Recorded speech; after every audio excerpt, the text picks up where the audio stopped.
Hey, this is Nick, And this is Peter at the Yacht Rock Revue. and you're listening to my weekly mixtape with Brian Colburn.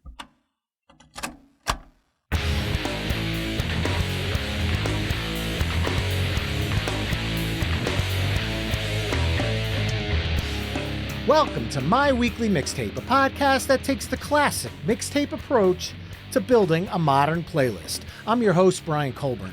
Joining me tonight is Nick Niespodziani and Peter Olson from Yacht Rock Revue. Gentlemen, thank you so much for joining me tonight. What's up? Happy to be here. Yeah. Well, tonight I get to start by asking you both my first-time guest question. So I guess, Peter, we'll start with you.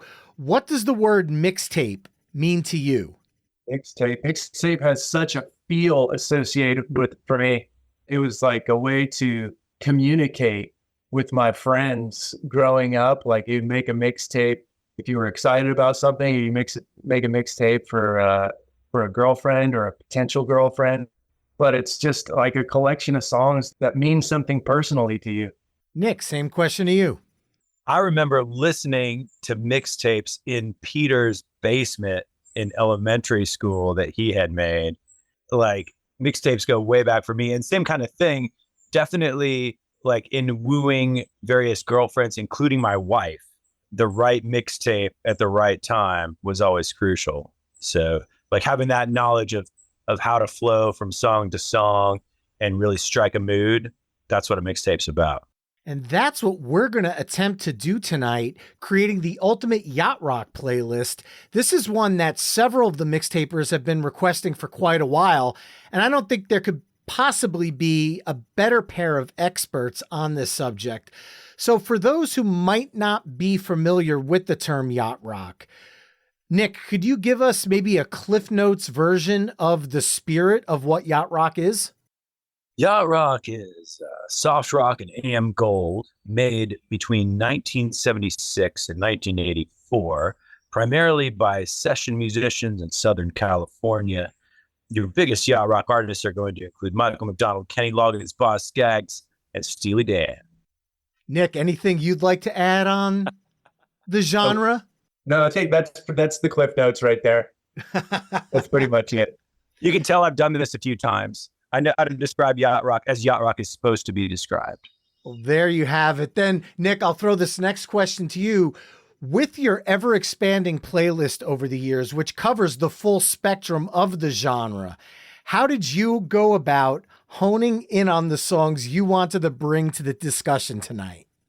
It was very difficult to narrow it down to my songs. Luckily, I saw Peter's songs before I saw, had to do mine. So he knocked out some of the essentials. But I think about if I'm trying to describe yacht rock to someone who just has no idea what I'm talking about, which songs are the ones that strike the mood most immediately? And that's where I chose my songs from. Yeah, so I was trying to keep in line with what the masses might refer to as yacht rock. I did my best. I certainly strayed a little bit, but also songs that I've got some personal connection to, whether it be the artists that wrote or sang them or just how they work in our set with our band. And personally, I'm just hoping to bring enough cool to this mix to keep things sailing smoothly with you both tonight, no pun intended. But with that said, let's get down to business. Tonight, as I mentioned at the top of the show, Peter, Nick, and I will be curating the ultimate yacht rock mixtape, and we'll use the old cassette deck approach. Since I have two guests this evening, the format will be slightly altered, as Peter will begin side A with his first song choice, and then we'll roundtable the panel until we've mapped out 10 songs for side A. We'll then give our mixtape a proverbial flip, and we'll map out side B, only this time Nick will kick off the roundtable discussions. Our overall goal for the episode is to craft the best yacht rock mixtape possible through only 20 songs. At the end of the show, you can take our conversation to the next level by visiting the episode page at myweeklymixtape.com to give our final mixtape a listen via the embedded playlist. And if you like what you're hearing on the show, you can help me out by either telling a friend, leaving the show a 5-star review wherever you're tuning in, or becoming a Patreon mixtaper at patreon.com/myweeklymixtape. There you can enjoy ad-free episodes of the show, become a future guest, and so much more. And I want to take this moment to welcome brand new Patreon mixtaper Chris Pazika to the Patreon mixtaper family. Looking forward to talking with you in the forums. And with that said, a few of the fellow Patreon mixtapers chimed in with the songs they would use to kick off this evening's festivities, and I'd like to give a quick shout out to those. Christopher Cross got a lot of love tonight as Chad Lamassa chimed in with Sailing and Sherry Thomas chimed in with Ride Like the Wind. Tom Hutchinson chimed in with Steely Dan's Dirty Work and Eagles' Take It Easy. Philip Bergman chimed in with Kool and the Gang's Hollywood Swinging. Sean Goff chimed in saying that he grew up with his father playing Ambrosia, Player, and Little River Band, so he listened to a lot of yacht rock as a kid, but after careful consideration, he starts off with Exile's Kiss You All Over. And Seeker is chiming in with, and I quote, the yachtiest rock that ever rocked a yacht, that being Jerry Rafferty's Baker Street. And once again, if you want to chime in for future My Weekly Mixtape episodes, you can join us at patreon.com/My Weekly Mixtape. All right, Peter, the time has come. Let's set sail on our Yacht Rock playlist with your first song choice to kick off side A. All right, so I'm going to start with a disclaimer that it's impossible to narrow down the perfect, essential yacht rock playlist into 20 songs. The genre is much too vast to squeeze it down. That being said, I've selected the perfect track to lead off this mixtape with George Benson's Turn Your Love Around, composed by Bill Champlin of Chicago fame and Steve Lukather from Toto, as well as Jay Graydon, who's known for doing lots of work with Steely Dan. And it's the opening to this tune, when you listen to the track, and also when we play it live, it's one of those songs that just sinks into you a little bit. It's not like there are so many songs where when it kicks off, all of a sudden your fist is in the air. And this one, I think, more just like leans you back into the couch a little bit and feels, it's so silky smooth, but at the same time, it's an irresistible dance jammer that sets off the dance floor, I think, pretty much every time. Yeah, I feel like when that first string note comes in and the beat comes in, everybody knows they know what song it is, but they're not sure what song it is. You know they know this song, but they're not positive what it is. And I think that is one of the great elements of yacht rock, is that these songs, everybody knows them, but they can't always say, oh yeah, that was George Benson, or oh yeah, that was Ace, or whoever it was. And I think that little bit of mystery that comes with it, because they're not sure that this is Turn Your Love Around until chorus hits and it's Turn Your Love Around, right? Mm-hmm. Like that's the aspect of this song that I love. Well, it reached number 5 on the Billboard US Hot 100 and number 1 on the R&B singles. You had mentioned the writers of the song, Jay Graydon, who produced the track. I actually find it pretty humorous that he admitted at one point that he came up with the melody for this song on the toilet, of all places. This is a song that pretty much the players on the track include, I guess you could say, all of Toto, because Steve Lukather, David Peich, and Jeff Porcaro all play on this song. And I always like to bring in cover versions when possible. In 1995, Tony DeBart covered this in a Eurodance style, and that charted in the UK, Netherlands, and Belgium. Unfortunately, never made a splash in the US, but if you like that 90s Eurodance sound and you want to hear a fun version of Turn Your Love Around, definitely look up Tony DeBart's cover. But moving on from there, we are going to go to you, Nick, to choose track 2. Now things got serious very quickly, because when you hear the wind come in and the ominous opening notes of this Christopher Cross classic, yacht rock is more than just pina coladas and backing vocals. Like, this is a serious song. Ride Like the Wind, Christopher Cross. Nice. This is one I would say that in our set is more of a rocker than most of your yacht rock. It leans heavier on the rock. And the thing that I really love about this song, honestly, is I always think about the Rick Moranis SCTV sketch in which he is playing Michael McDonald coming into the studio. We've been obsessed with this sketch since the first show of Yacht Rock Revue. And we would be playing in this very small basement club. And I would always want to do the Michael McDonald from the microphone, like way, over at the bar, and then have to climb over people just to get back in time, barely, to sing "Such a Long Way to Go." And I'll just always think about the SCTV Rick Moranis. We actually recreated it with Peter and a shaker for a promo reel for our new single, which I was pretty proud of. It was pretty fun. What's interesting about our position with these tunes, like not only performing them, and which would maybe give us a little upper hand as an expert, as you said, is that we get to see what these songs do to people.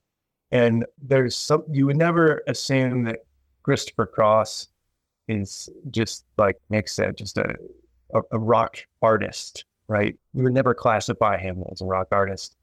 But when we get into Ride Like the Wind, people are reacting like they would to Bon Jovi. I mean, it's like they're just deep into it, and it's got so much energy. And part of that is because of the energy I think that we put into it. But you can hear that on the track, and it's still Christopher Cross's silky smooth vocal, that sails over the top of this. But Ride Like the Wind is a jam. Quick side note, though, if you haven't seen Christopher Cross live, he's a shredder on guitar.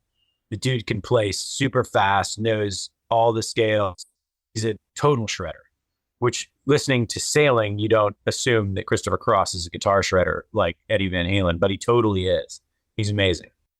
Well, I want to give a shout out again to Patreon mixtaper Sherry Thomas, who chimed in with this one. Christopher Cross got a lot of love on the Patreon mixtaper channel, and the song reached number 2 on the Billboard US Hot 100.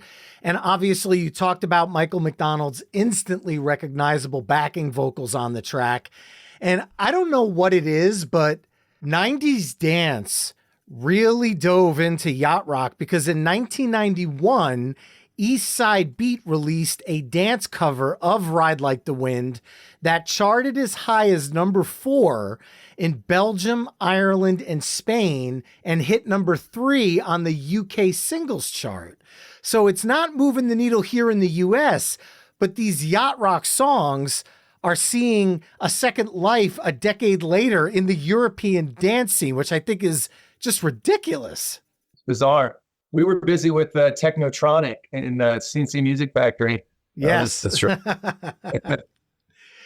Well, following both of those gems up here, this is tough because now I've got 2 home runs, and I've got to go with something that is going to show that I can hang in the yacht rock category. But I have my rock side of me that always wants to come out.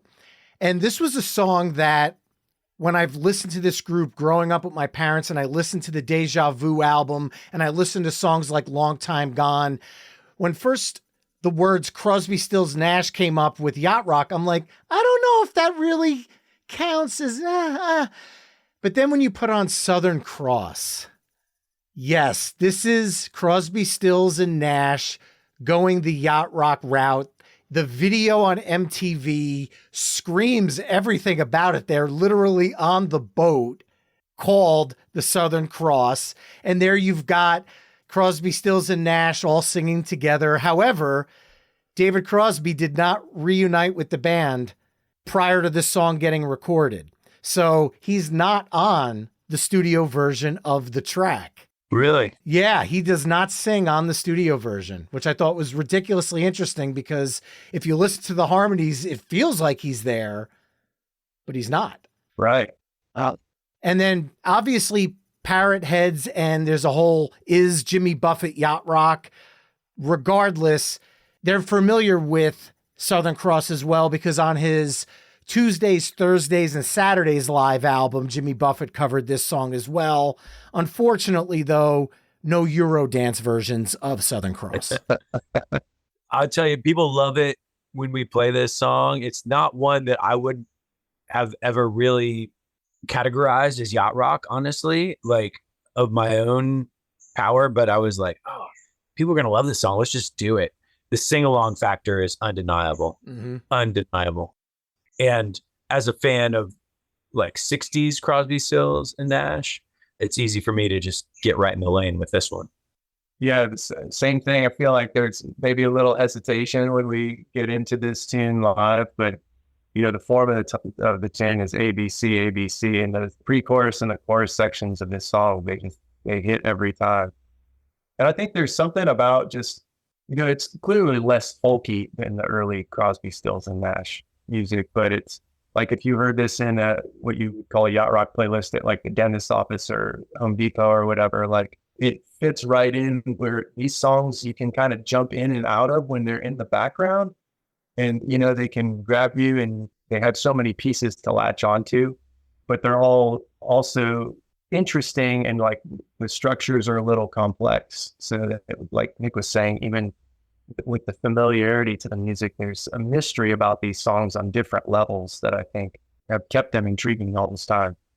And with that, we're throwing it back to you, Peter, for track 4. All right. So fourth on the mixtape, we've got Love Will Find a Way by Pablo Cruz. Growing up, I just caught like the tail end of the yacht rock era. So some of these songs I was very familiar with, not as familiar as people a little older than me that these songs got drilled on the radio or whatever. So part of it, learning these songs in the band, was a bit of a discovery process. And I actually was not really familiar with Pablo Cruz, but I love this song.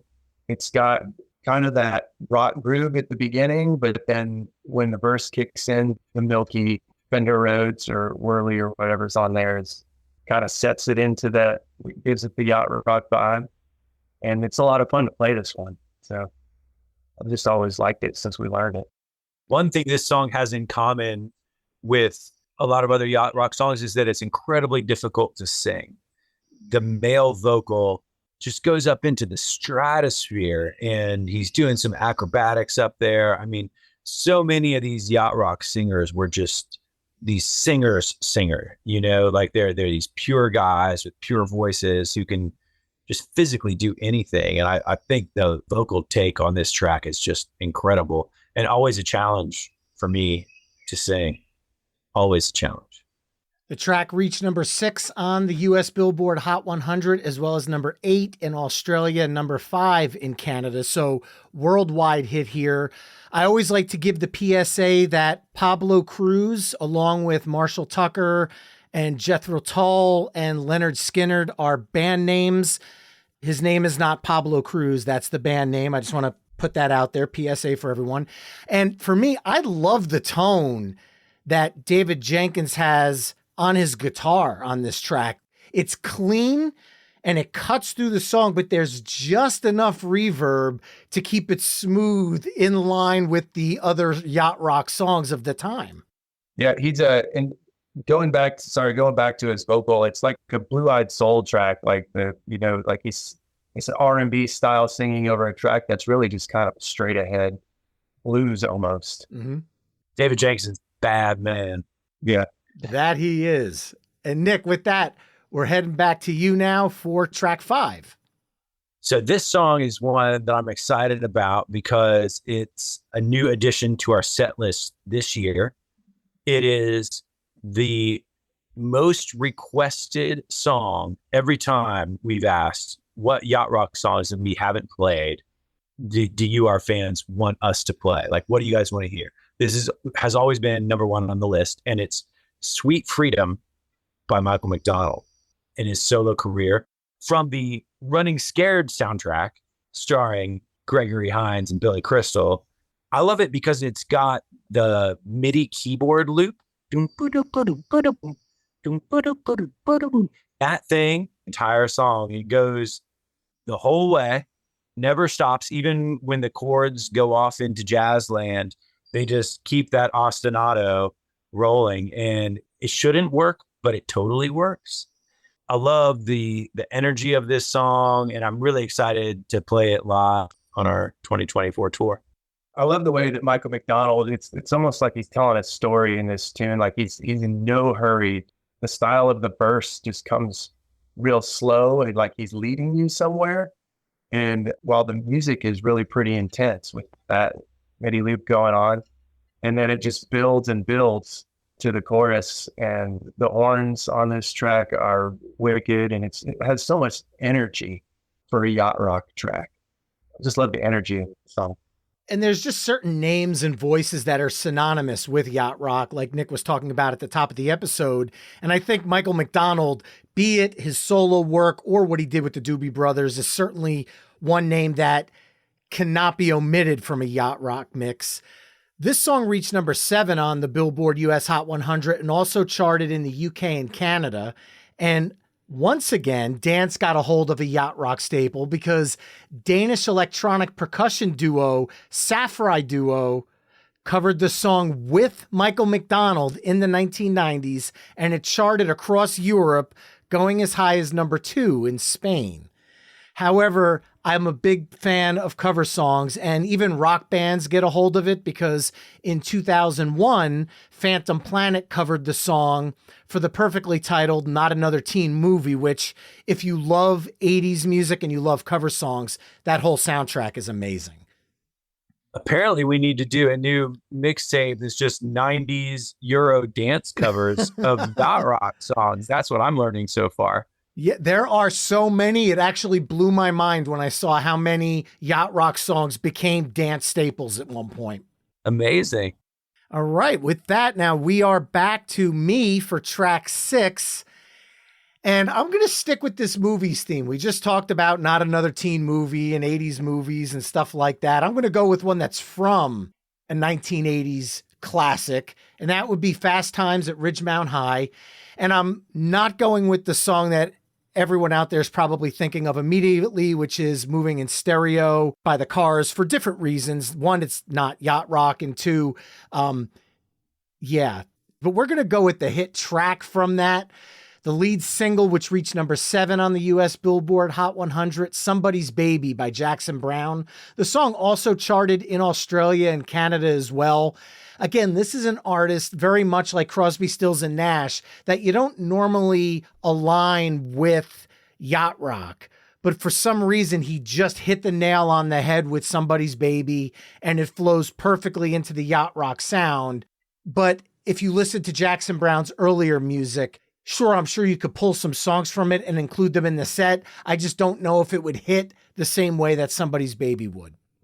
Yeah, I think there must have been something. I feel like the 80s were happening, right? Southern California was not immune to what was going on with 80s music. So this was a little later in the yacht rock era or whatever. And I feel like artists like Jackson Browne and Crosby, Stills, and Nash, they're just kind of like, oh, well, we'll just kind of taste a little bit of what's going on with popular music right now or something like that. But it certainly fits right in with all the other yacht rock songs. And this was the first song. I was never a lead vocalist in the band. I've shared a little bit of vocal duties in the past in bands that we've been in before. And I think this was the first song that I sang in a yacht rock show. And that's something that's interesting about our band is that we've got, various lead vocalists in the group, and everyone's got a different timbre and range and style. And so it's really fun when a song lands with you that really fits your style of singing. So the song in particular pushes my range a little bit because it's limited, but we've played this song countless times. Like, I have no idea how many. And it's a little bit of a love-hate, like people ask when which song have you played so many times that you just can't stand it anymore? Certainly some songs wear on you, but it's fun to, it always comes back around and you get to explore these songs inside and out. So I'm always really liked this song. Pete, you've probably sang this song on stage more than you've sang lead vocals on any other song ever. That's my prediction. I think that's probably true. This is the one in the set list where it's like, oh, we need a Pete song here and it needs to be a banger that really connects with the crowd. Like, this one is just automatic. People always love this song. And it's so simple and it doesn't really have a lot of rise and fall. It kind of stays right at the same level the whole time, which somehow completely works in a way that you wouldn't expect it to. Yeah, Jackson Browne is a master, and this is a master at work. All right, Peter, we're back to you now for track 7. All right, track 7. So we had the distinguished honor last year of getting to tour with Kenny Loggins on his final This Is It tour. We played a dozen or more shows with him around the country and got the chance to see him and his band play night after night and how they work and how Kenny trained up his vocal to brush it absolutely every single time. And so for track 7 on the mixtape, I selected the Kenny Loggins co-pen with Michael McDonald, I Gotta Try, which Nick can allude to the story of it, but we worked it up for a little bit and got his blessing to perform it at some of the shows we opened for him, right? Yeah, in Los Angeles and at the last show in Santa Barbara. Yeah, but it's a tune that was kind of not on my radar. Nick brought this one up to the group, and I don't think it was, I'm sure you've got the chart information, but it wasn't a huge hit. And both Kenny and Michael released the song like within a month of each other. Yeah. Really close. And of course, they've got, Yacht Rock studio musicians all over both tracks. And the version that we did, I think, was a little closer to Michael's. But it's just such a great song in the various versions. That's the evidence of a great song when it can be performed in various ways, kind of like you're talking about with the cover versions. I mean, a song is a song is a song, and so you can do it in different styles, and it still comes across every time. So I love I Gotta Try. Yeah, I always knew the Michael McDonald version more than I knew the Kenny Loggins version. I don't know that I was even aware of the Kenny Loggins version until somewhat recently. And his version is much more 80s, whereas Michael's is a little more like kind of soul. And it's very interesting to see two guys who co-wrote a song together have such different takes on how that song gets realized in the recording studio. And I remember, as Peter said, we talked to Kenny about maybe doing one of his songs and asked him if we could do it at one of the shows. And he said, yeah, you got to play it for me in sound check first. And so, it's the YouTube Theater in Los Angeles, and we're at sound check, and we recorded this song, but only rehearsed it a few times. And we go up there on stage, and there's nobody out in this entire theater out there except for just Kenny Loggins sitting there, like judging. Actually, he's not very judgmental at all, but like, you feel like he's judging his song, and he's jamming along and feeling it the whole time. And then at the end, he just looks up and he says, you guys need to turn the bass up, and then just pieces out. It was an awesome night. Super memorable. It's a great tune. I'm the actual opposite of you. I knew Kenny Loggins' version first and found out about the Michael McDonald version second. I was a kid that grew up 80s soundtracks. Kenny Loggins was the man between, Footloose, Danger Zone from Top Gun, I'm All Right from Caddyshack, Nobody's Fool from Caddyshack 2, Meet Me Halfway from Over the Top. So I dove into his catalog, and that's how I got introduced to I Gotta Try. And it wasn't until I started listening to the Doobie Brothers and going into Michael's catalog that I realized the connection of the two. On Kenny Loggins' version, Richard Page and Steve George of Mr. Mister are doing the background vocals on that one, which I guess maybe gives it a little bit of an edge for me. I think both versions are great, but like you said, they're distinctly different, but still the same song. And at the end of the day, the song is strong enough that both versions worked well. I'm just kind of surprised that neither one truly made a dent on the charts at all. So shocking, but it's a great song. And with that, Nick, we're throwing it to you for track 8. Yes. So if there's one song that you have to play at every Yacht Rock show, it is Africa by Toto.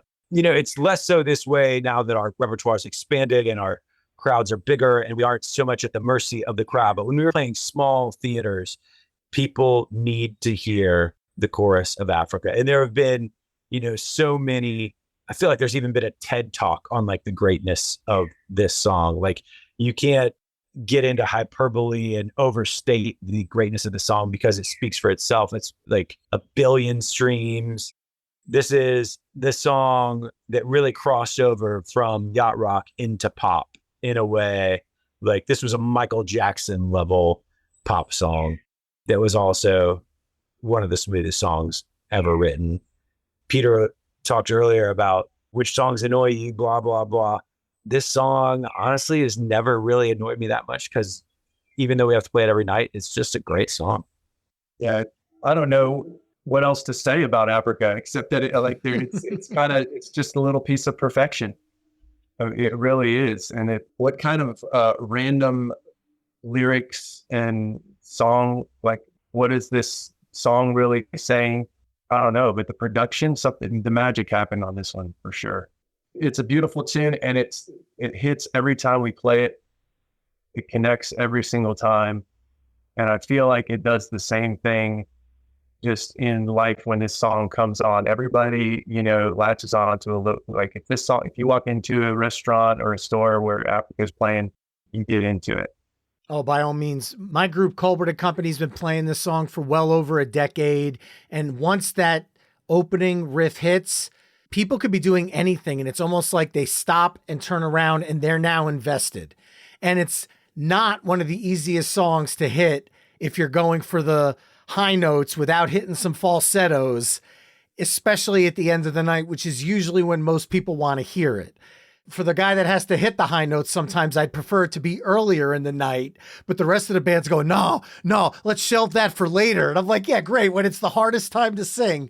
Thankfully, you could back off the mic at that point because everybody's singing with you. And that's what I love about the song. Reached number 1 on the Billboard US Hot 100. We talked about this on episode 49, which was the ultimate number 1 hits of the 1980s. It also hit number 1 in Canada and cracked the top 10 in Australia, Belgium, Ireland, Netherlands, New Zealand, Switzerland, and the UK. NPR, just to be edgy, I think, in 2019, added the song to their worst songs of all time list, saying, and I quote, "It's the moistest, dampest song, and then the synth." I honestly couldn't disagree with that more because I think they were just angry that a year earlier, Weezer's cover hit number 51 on the US Hot 100 and reintroduced the song to an entire new generation of kids and millennials who never heard the original. So now the song holds different levels, whether it's the Toto or the Weezer version of the track.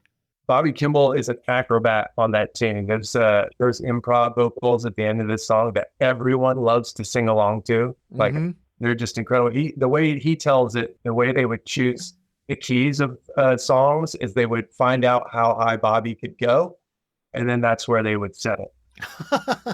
And then they would ask him to sing it night after night after night. No pressure, right? I think they would say like how high he thought he could go, and then they would set it like 3 steps higher than that. Make him go for it and then expect him to do it every day. I mean, it's just so ridiculously high.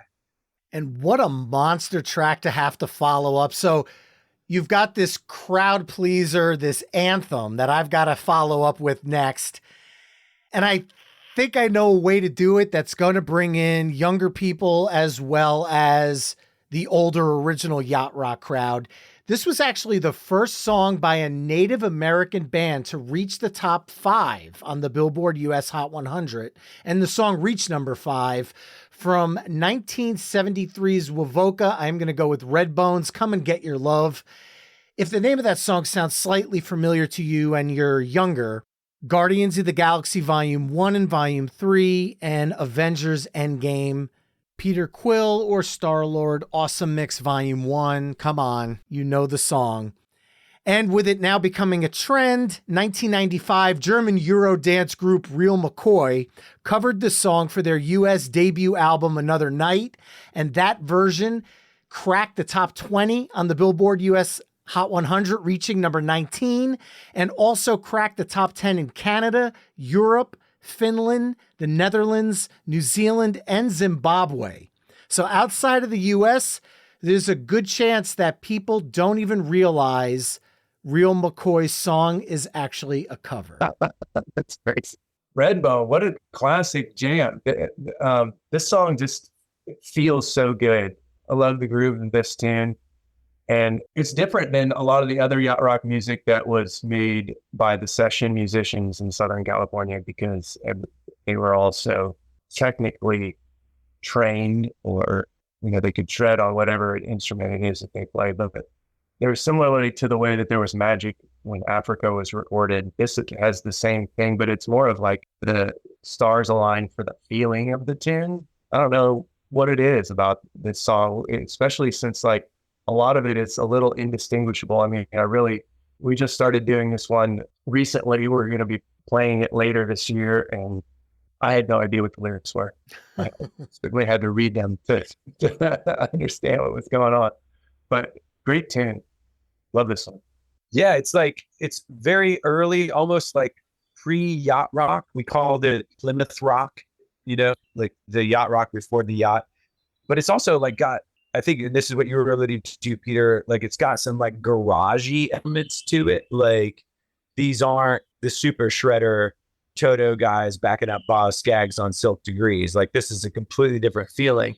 I remember when we were first learning all the yacht rock tunes, we had DVDs of the Midnight Special that we were passing around, because this is before everything was on YouTube. And we passed these around, and seeing them perform this song, Midnight Special, with the full Native American like headdress and everything, I was like, oh, that's these guys' background, or that was part of their music. So that was kind of a learning experience for me. All right, Peter, you started side A, so now you get to close out side A with your final pick. Okay. This song was a no-brainer, and I know that if I wouldn't have selected it, Nick would have, as a top 20 yacht rock essential for sure. And that is Robbie Dupree's 1980 classic, Steal Away. It's just got the total yacht rock vibe. He's got such a beautiful voice. It's kind of like Christopher Cross singing a Michael McDonald song or something. It's like it's the perfect mesh of all the yacht rock worlds. And we've been playing this one since day one. And it's kind of, there's a flow to our set in terms of songs that are up or down. I mean, you can't keep people at 11 for an entire show, or at least not in a yacht rock show.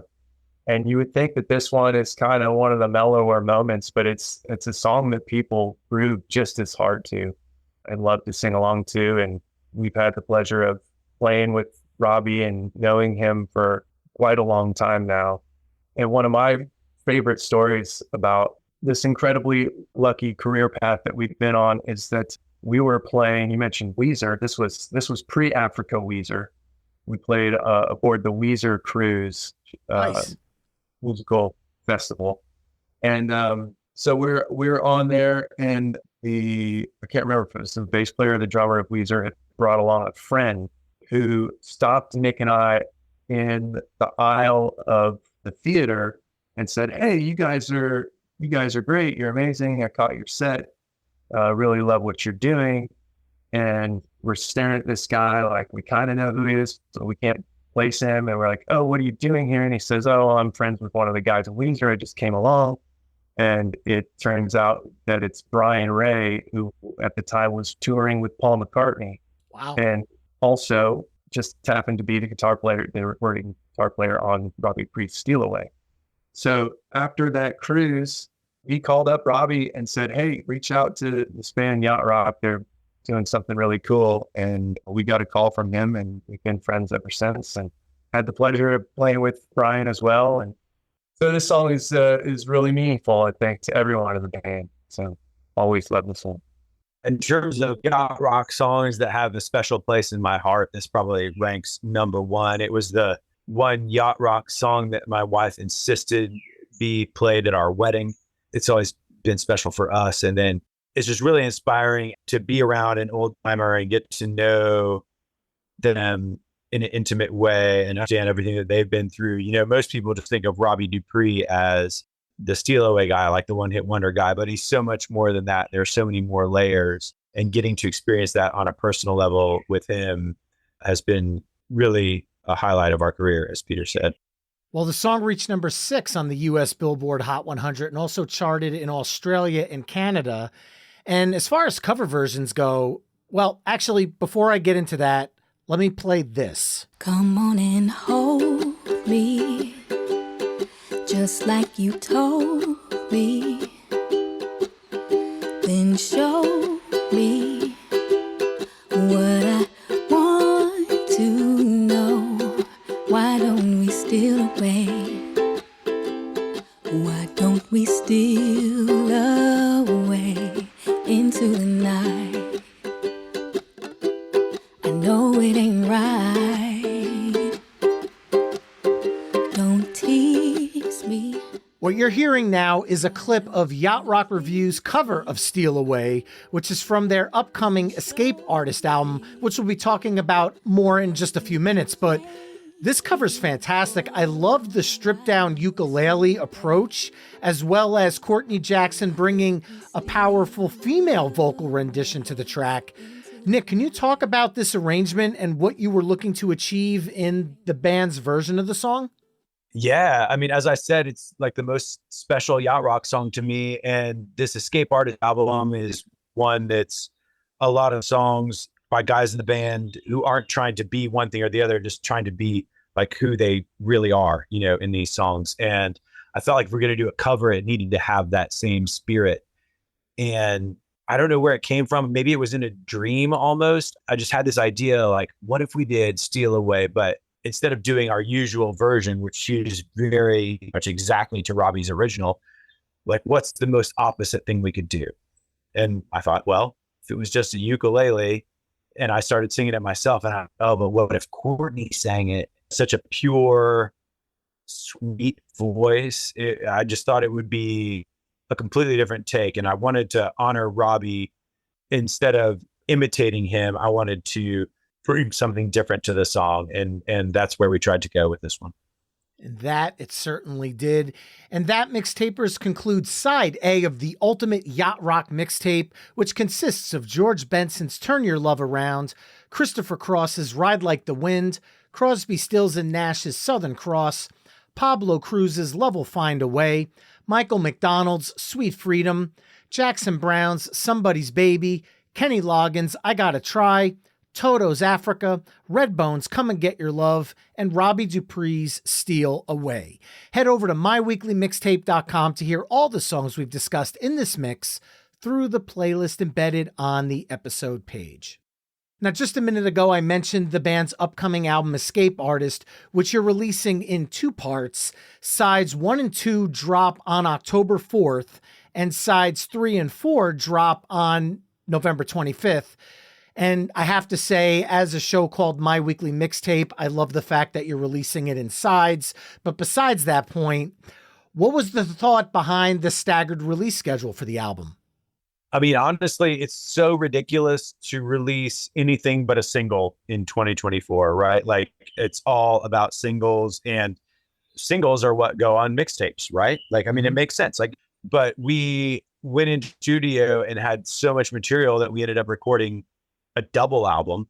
And it felt like if we released all 21 songs from the double album at the same time, they would just be off in the wind, and maybe one song would get heard by people. So our strategy is to try to spread it out, release a few singles, release it in sides, and let people consume it digitally the way that they're used to consuming music these days. But then in November, when sides 3 and 4 come out, we decided to release in its full glory the double album, 2 vinyl Escape Artist full edition that is out of step with the times, perhaps, but totally on point for a band that does music from the 70s and early 80s. Well, we just heard a clip of your cover version of Steal Away, but now I want to preview an original track called Passengers. I'm quite happy in the backseat. I'll go wherever you go. I already know more directions than I ever wanted to know. Take me away. I can let go. Take me away. I don't want to be in control. I can let go. Take me away. And I can do the same for you.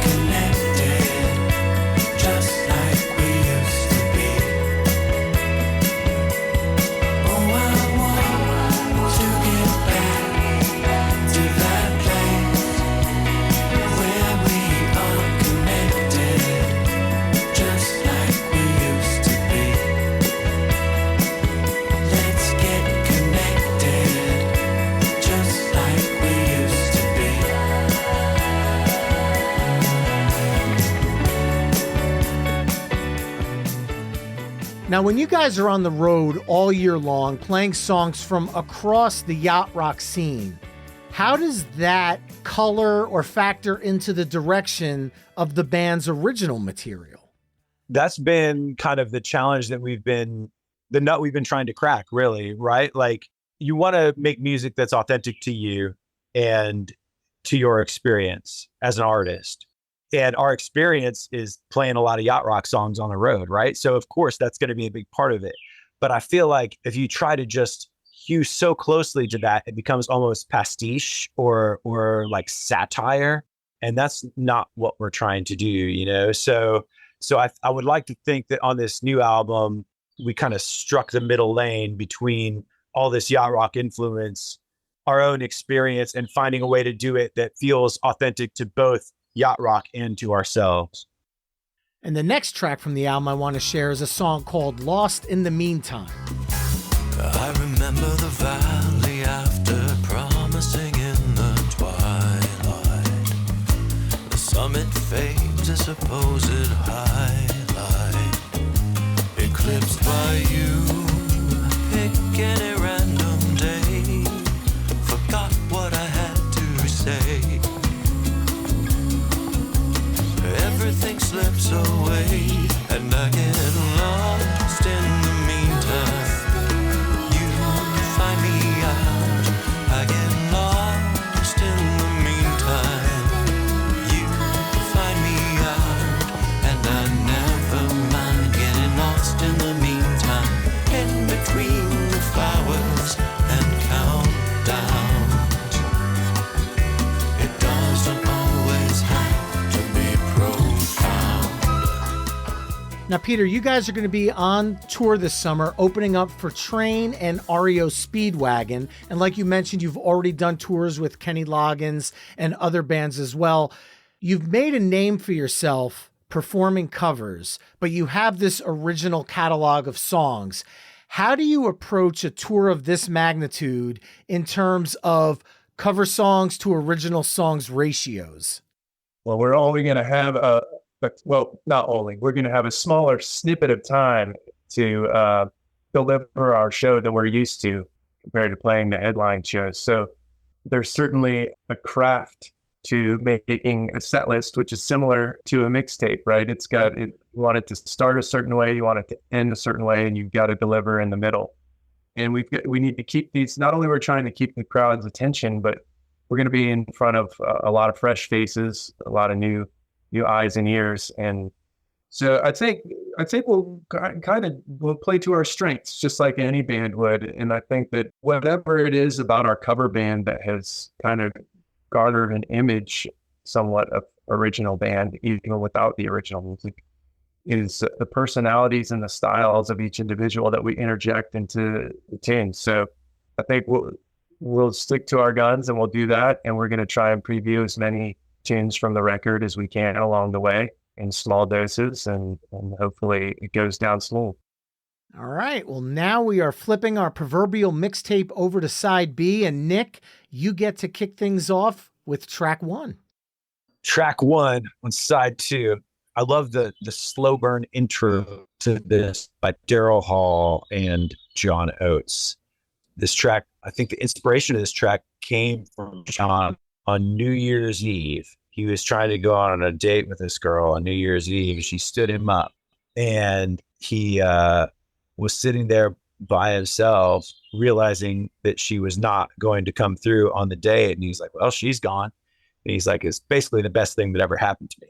It's funny to hear how a life moment like that can become a song that is just so much bigger than that moment. This song has such a wonderful rise and fall and climax. And if somebody said, all right, you have 5 minutes to prove to someone how great your band is, I would probably choose for us to play this song. Like, this is the song that really allows all of our band members to put on their best. And it's just a ton of fun to play. One of the most fun moments, another career highlight, as Peter was talking about, was on another music cruise when we got to actually perform this song with John Oates. Oh. That was awesome. Yeah, I think there's a little bit of question sometimes when the yacht rock is coming out of Philadelphia, but this song I think makes a strong case for sitting firmly in the yacht rock genre, and also maybe the only true duet as far as a charting single between, for the most successful duo of all time. This is the true collaboration between John and Daryl. Like Nick was saying, it's just the rise and fall of this song just kind of takes you. It's a long tune, and it hits a lot of different feelings along the way. It mellows way out, and it gets really intense, and it's just a ton of fun to play on stage. It was originally released in 1973, but it only reached number 60 on the US Billboard Hot 100, and it charted in the UK and Canada. However, after Hall & Oates moved to RCA Records from Atlantic and Sarah's Smile became a hit, Atlantic, shrewdly enough, re-released the song and capitalized on their success, and that's when it hit number 7. And this is one of those instances where the single version, meaning the version that you hear on most greatest hits compilations, is butchered. It's 2 minutes shorter than the original, and I feel like it sucks the life out of the song. It neuters the saxophone solo. So if you're looking to listen to this song, make sure to listen to the version from Abandoned Luncheonette, because that's the version you need to hear. And I guess true to form, in 1998, Matthew Marston recorded a version of the song which features Destiny's Child on backing vocals. So that's right, Beyonce sang backing vocals on a cover of She's Gone. That charted in the UK, but did not make a splash in the US. Once again, Europe all over the Eurodance, even on Hall & Oates. So moving on to track 2, it was said at the beginning of tonight's episode that not all songs can be about pina coladas and getting caught in the rain, but I think you got to have at least one. So from 1979's Partners in Crime, let's bring in Rupert Holmes' Escape, the Pina Colada song. Reached number 1 on the US Billboard Hot 100, and as a fun fact, was the last song of the decade to hold that position. It was also a number 1 hit in Canada, as well as top 10 in Australia, Belgium, Ireland, and New Zealand. And along with Redbone's Come and Get Your Love, it was also featured on the Guardians of the Galaxy soundtrack. However, my go-to movie memory of this song is when Chris Farley accidentally presses G7 on the jukebox instead of G8 during a bar fight, and instead of the Rolling Stones' Street Fighting Man, you get Escape, the Pina Colada song. Regardless, if we're talking yacht rock, there's got to be at least one pina colada. So I figured I'll be the sacrificial lamb and throw it into the set list. Yeah, it's the pina colada Escape, parentheses, the pina colada song. I mean, it's really essential to most of our sets, and it hits every time. It's kind of like the drunk uncle of the set list. I mean, it's like everyone's happy when it comes around. You're kind of, it's on the set, we're looking down, it's lurking there. And, but then once it hits, it's like, oh yeah, there's a reason that everyone loves this track, and it's just a lot of fun. It's really all there is to it. Rupert Holmes went on to be a successful librettist. He has done librettos for several musicals and has been in like the musical theater world. I've always wanted to meet Rupert Holmes because in our early days, I would make a lot of fun of this song because I thought I was too cool to sing this song. And then I realized actually this song is too cool for me. I think I've probably forgotten the second verse to this song more often than any other lyric in our entire set list. The number of times that I've turned to Peter and said, what is the second verse of this song? I mean, it's got to be at least a dozen times. And I feel like half the time, Peter will tell me the correct lyric, and I'll be like, no, that's not it. Yeah, the last song. And I'm like, oh, yeah, wait, that is it. So, yeah, the Pina Colada song. Love it. Well, Peter, now we're back to you for track 3.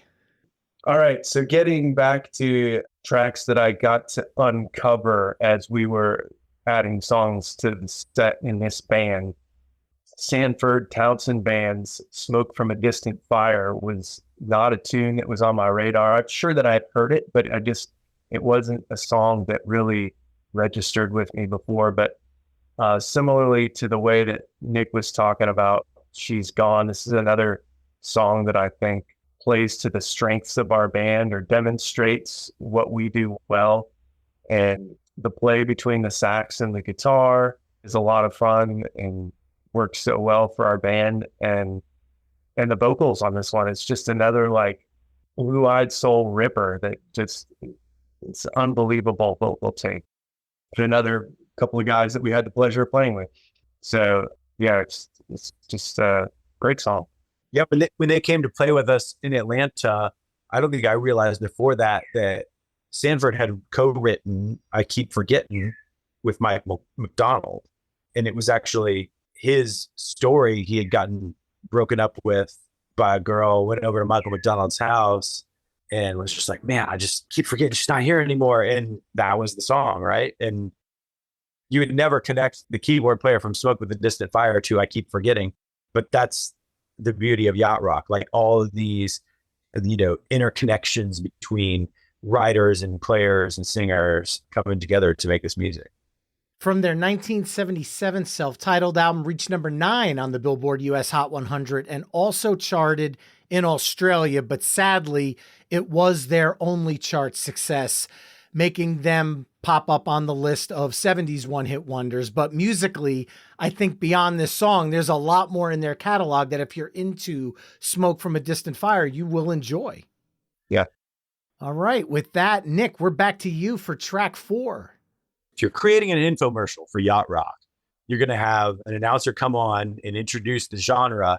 It's probably going to be over the intro to this track, Baker Street by Jerry Rafferty. And then when he says Yacht Rock, you're going to hear the iconic saxophone riff, one of the greatest riffs of all time. Man, I would put it up there with any Led Zeppelin riff, any AC/DC riff as one of the most memorable riffs in rock and roll. Every person knows the sax riff from Baker Street. Instantly recognizable, iconic, classic. And it's also a highlight of our show for our lighting director, James, because he gets to show off Dave. He's always finding a new way to light Dave, our sax player, that is even more epic than the last time he lit up Dave, our sax player, because that's what this song deserves. Another artist that I don't think was setting out to make the kind of music that fits with all of this other kind of music, but Jerry Rafferty, I mean, he did it twice really with Baker Street and Right Down the Line. Just a solid, mellow voice. It's far from all of the power tenors that are popular in the genre, but it all comes back to the sax riff. Just undeniable, unforgettable, completely recognizable. Jerry Rafferty turned down collaborating with Paul McCartney at the height of his career. Little known fact. Smart move, I'd say, considering the success of Baker Street. Maybe, I guess. Maybe. Well, it reached number 2 on the US Billboard Hot 100 and cracked the top 10 in a dozen other countries.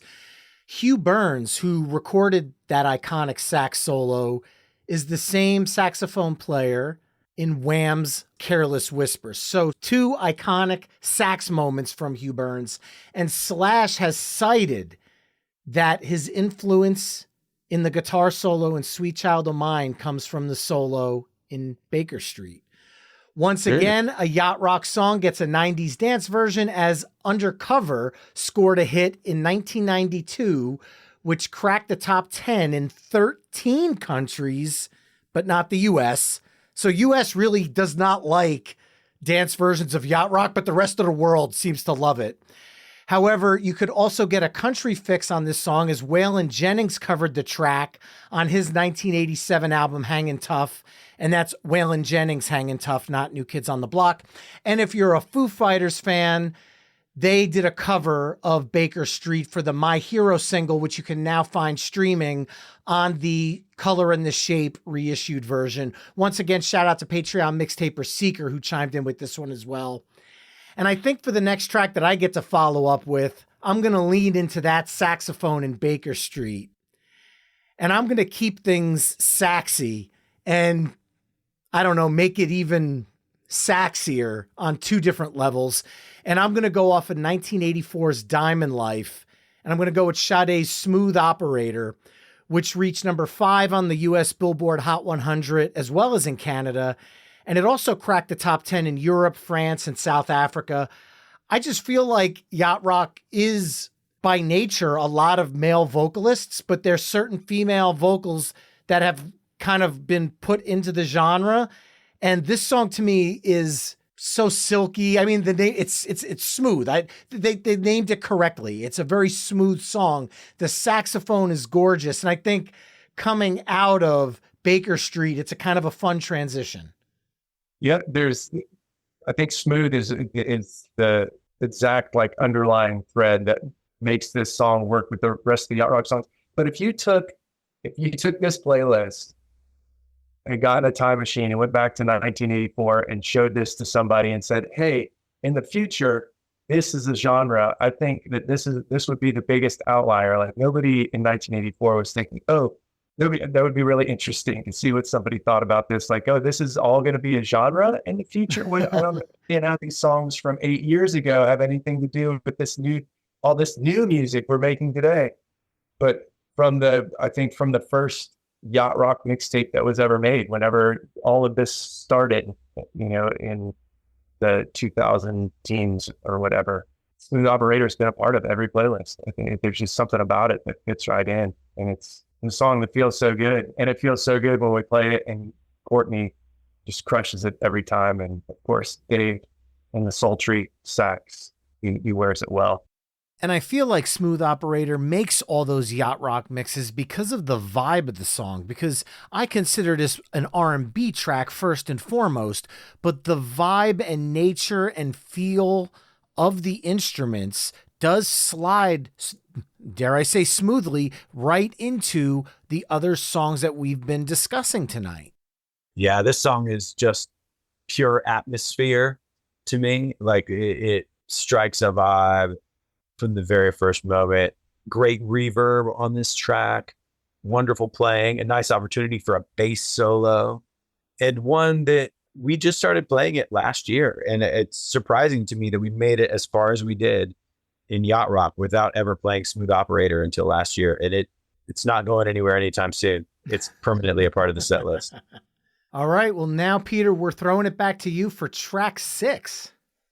All right. So for track 6, we have what I think is quintessentially referred to as baby making music. This is 1978's Baby Come Back by Player, written by Peter Beckett, sung by Peter Beckett. This was interesting. So we played with Peter and Ron Moss from Player, and they tell the story. It's kind of like a super group that was thrown together. Peter is from Liverpool, so you don't have a ton of British artists in this list that we've thrown together here, but a group of guys that were put together in a band, and Peter wrote this song with the keyboard player, and there was just something about the groove that they put together in the studio that is exactly what this yacht rock music is. And yeah, we've been playing this one, I think from the beginning too. I think this song was in the original set list, and every time everyone loves Baby Come Back. Yeah, Peter and Ron, very different guys, but both lovely guys. Ron Moss went on to star in The Bold and Beautiful as Dr. Ridge Forrester.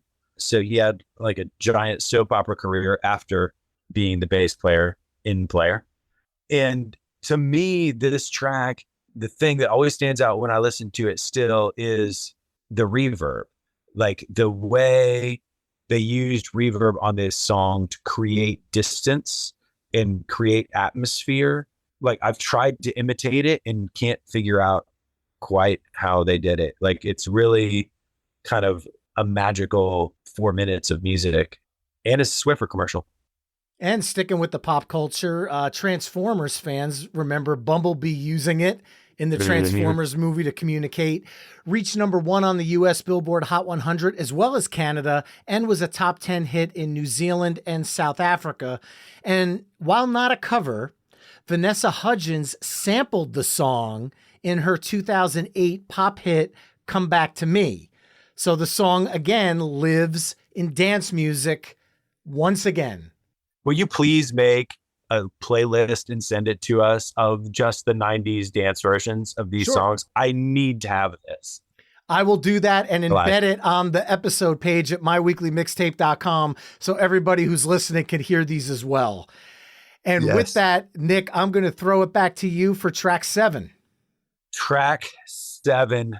This song, to me, I'll always think about our tour on which we played this song. We had gone through so many changes after the pandemic and, changes in our band. And there's a video clip, you can see it on YouTube, of us performing this song in New York City on Pier 17, like just epic. It's hazy, it's golden hour, it's dusk, and the video just pans out across this happy crowd, and we're singing Cool Change by Little River Band. And Nice. It just felt like so cathartic and so powerful.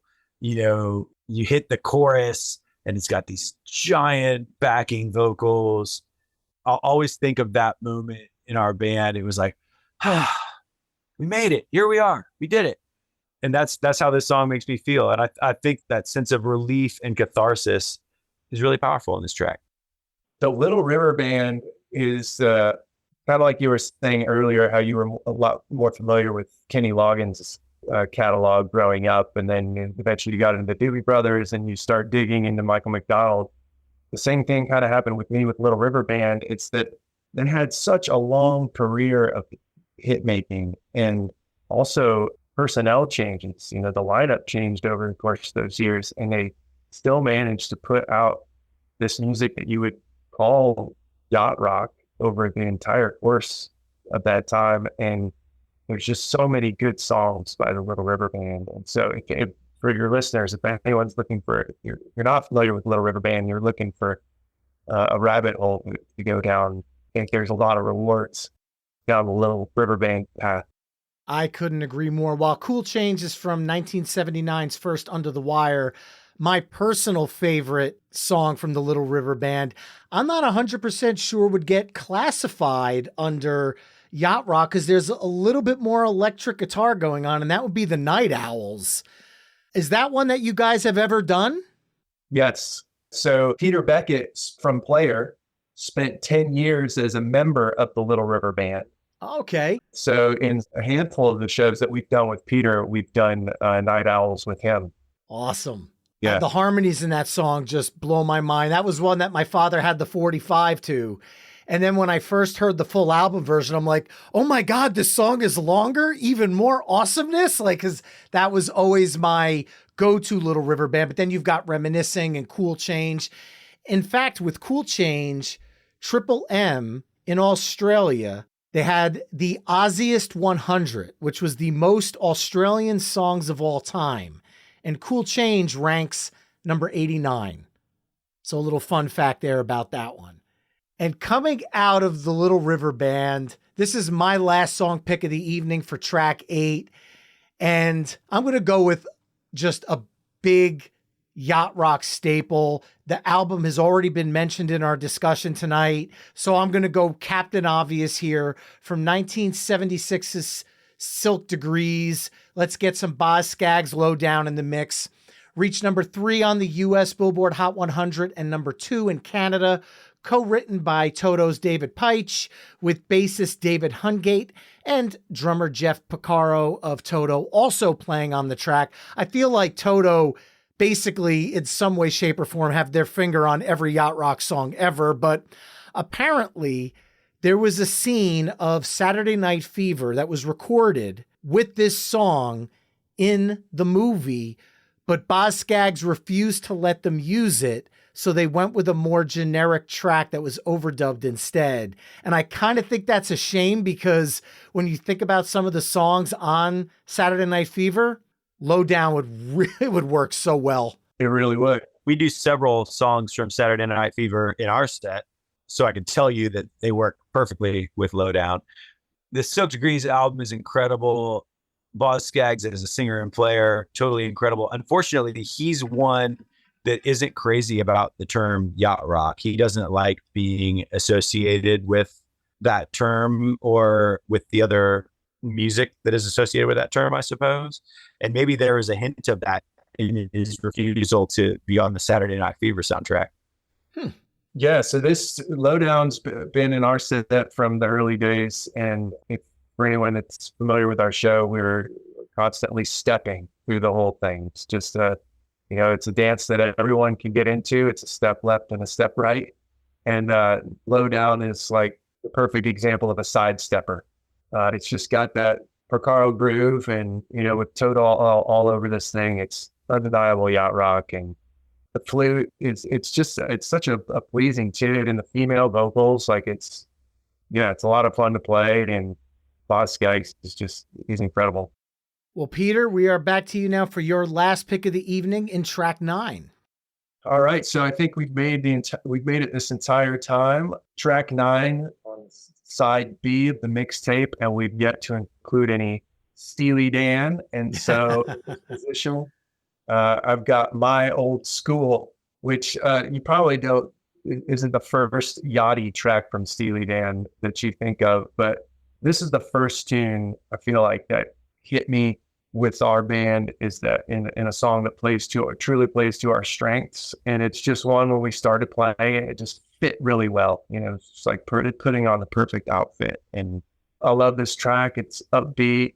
The horn lines are incredible. And it's been my favorite. It's that all these years we get the question so often, well, what's your favorite song that you guys do? And for a longer period, it always changes, but for a longer period than not, My Old School held that position more than any other song. I love playing this song when we have a horn section. We don't do a lot of shows with horn sections, but this is always like number one on the list whenever we get some horns in there, because the horn arrangement's great. I mean, as with every Steely Dan song, every aspect of the arrangement, like every detail is spot on. And it's fun to recreate that attention to detail and to see the nerds in the audience appreciate our recreation of that attention to detail. From 1973's Countdown to Ecstasy, surprisingly, this one only reached number 63 on the US Billboard Hot 100. I was surprised to hear that it didn't crack the top 40. For me, the thing that I always took away from this song is Jeff Skunk Baxter's guitar solo in it. Like, it's just, that is Skunk at his finest. And I mean, if you did an episode of yacht rock music and we didn't talk Steely Dan, I think people would like yacht rock us right off the player. We would lose all credibility without Steely Dan in this discussion. Completely. Well, Nick, you got to start off side B, and you get to take us home by closing out the entire evening of music with the last song choice of the night. I went selfish with this song choice. It's a song co-written with Elliot Lurie, who wrote the song Brandy, You're a Fine Girl by Looking Glass. He was the lead singer and primary songwriter in Looking Glass. And he and I were in Jamaica on a gig together. Yacht Rock was all there. And he said, hey, I think we should do a song together. And I, of course, said, yes, we should definitely do a song together. Let's do it. And this is the result. It's called Tropical Illusion. It's the first single from our new album, Escape Artist. And I couldn't be more proud that it was a collaboration with Elliot, who's been a friend for a long time. It's got the yacht rock history that he brings to the table. It's got the fresh yacht rock energy that we bring to the table. And I think of all the songs that we've written and recorded, this one probably sounds the yachtiest. Like, this is true yacht rock. Like, we've achieved the goal on this one, and I'm excited for people to hear it. Yeah, this one just fits just right. And like Nick said, I think without being a pastiche, it's just, it checks the boxes, but it's not just yacht rock, but it's Yacht Rock Revue. And it just so happens that we have a clip of the song to share right now. Nowhere I would rather be than right here, right now with you. This tropical illusion, this picture perfect view. And when you hear those waves come tumbling in, a seabird in the wind and time stands still. Oh, what a thrill. Every day I dream of you. Every night my dream comes true. Every day I dream of you. Every night my dream comes true. And that, Mixtapers, concludes side B of our ultimate yacht rock mixtape, which consists of Hall & Oates' She's Gone, Rupert Holmes' Escape, the Pina Colada Song, Sanford Townsend Band's Smoke from a Distant Fire, Jerry Rafferty's Baker Street, Sade's Smooth Operator, Players' Baby Come Back, Little River Band's Cool Change, Boz Scaggs' Lowdown, Steely Dan's My Old School, and Yacht Rock Revue's Tropical Illusion. Head over to myweeklymixtape.com to hear all the songs we've discussed in this mix through the playlist embedded on the episode page. Yacht Rock Revue will be smooth sailing across the country this summer with Train and REO Speedwagon, so be sure to catch them on the road, and their new album, Escape Artist, drops anchor with sides 1 and 2 on October 4th and sides 3 and 4 on November 25th. Gentlemen, thank you so much for joining me on My Weekly Mixtape tonight. Pleasure. Thanks for having us. It's fun mixing it up with you. And remember, you can find My Weekly Mixtape on almost all the social media haunts at My Weekly Mixtape. You can also head to myweeklymixtape.com to check out the full catalog of My Weekly Mixtape episodes. And if you like what you're hearing on the show, you can help me out by either telling a friend, leaving the show a 5-star review wherever you're tuning in, or becoming a Patreon mixtaper at patreon.com/My Weekly Mixtape. That's all for this week. Thanks again for listening, and until next time, enjoy the tunes.